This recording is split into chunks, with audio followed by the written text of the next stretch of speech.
Penerapan Peraturan Menteri Perhubungan PM 118 tahun 2018 tentang penyelenggaraan angkutan sewa khusus direspon positif pelaku angkutan di Sulsel, terutama dalam hal melindungi profesi pengemudi daring alias driver online Makassar. Meski sempat menuai pro kontra dalam penerapannya, Peraturan Menteri Nomor 118 justru disambut hangat ratusan pengemudi taksi online sekota Makassar. Ratusan pengemudi taksi online dari puluhan organisasi menggelar deklarasi mendukung Peraturan Menteri 118 di kawasan kuliner Jalan Penghibur, Makassar. Asosiasi dan juga termasuk yang perorangan di Makassar itu mendukung sepenuhnya untuk Peraturan Menteri Perhubungan Nomor 118 tahun 2018 menyangkut masalah untuk yang taksi online.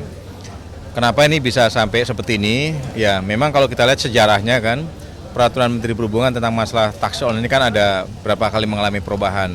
Ada PM26, PM32, PM108, dan sekarang PM118. Tetapi menurut saya dari mulai terbentuknya, mulai disahkannya PM118 sampai dengan sekarang, hampir di semua daerah di Indonesia itu mendukung untuk PM ini.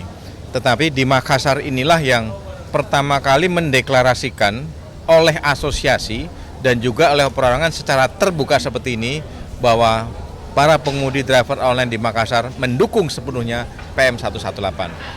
Sekjen Aliansi Driver Online Individu Makassar Syarif Mada mengatakan, sikapnya tidak terpancing isu penolakan PM118 yang terjadi di daerah lain seperti di Jawa Timur. Meski begitu, pihaknya terus mendesak pemerintah agar memudahkan syarat dan biaya perizinan bagi pengemudi online. Kami ingin legal. Ya. Makassar, driver online di Makassar itu butuh payung hukum, ingin legal.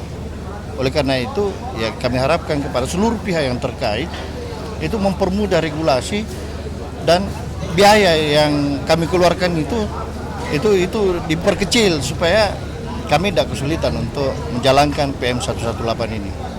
Dengan ini, kami driver online Sulawesi Selatan taat terhadap Permenhub 118 tahun 2018. PM118 dinilai sudah mengakomodir kepentingan driver dan penumpang.